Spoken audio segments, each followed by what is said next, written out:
గౌరవమైన ప్రధానమంత్రి గారు రేపు యాక్చువల్గా కర్నూలు రావటం, కర్నూలు ఎయిర్పోర్ట్లో దిగటం, అక్కడి నుంచి శ్రీశైలం పోయి శ్రీశైలంలో భగవంతుడిని ప్రార్థన చేసుకుని మళ్ళా తిరిగి యాక్చువల్గా కర్నూలు రావటం, కర్నూలు ఏర్పాటు చేసిన బహిరంగ సభలో పాల్గొని ప్రజలను ఉద్దేశించి చేయడం జరుగుతుంది. అదేవిధంగా కొన్ని శంకుస్థాపనకి ఇనాగరేషన్స్ కూడా యాక్చువల్గా రేపు వాళ్ళు ప్రధానమంత్రి గారు యాక్చువల్గా వారి చేతుల మీదుగా శంకుస్థాపనలు ప్రారంభోత్సవాలు జరుగుతాయి. జిఎస్టీ ఏదైతే ఉందో ఈరోజు భారతదేశంలో ప్రజలు ఆనందంగా ఉండాలనే ఉద్దేశంతో, ప్రజల మీద బర్డెన్ తగ్గించాలనే ఉద్దేశంతో, ఎకానమీని డెవలప్ చేయాలనే ఉద్దేశంతో జిఎస్టీలో చాలా మార్పులు తీసుకొచ్చారు, సులభతరం చేశారు. దాని మీద దేశం మొత్తం ప్రజల్లో ఆనందంగా ఉంది.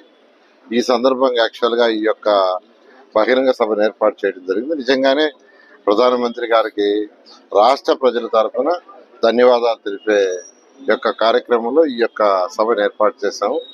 దీనికి అందరూ పాల్గొని జయప్రదం చేయాల్సిందిగా కోరుకుంటున్నాను.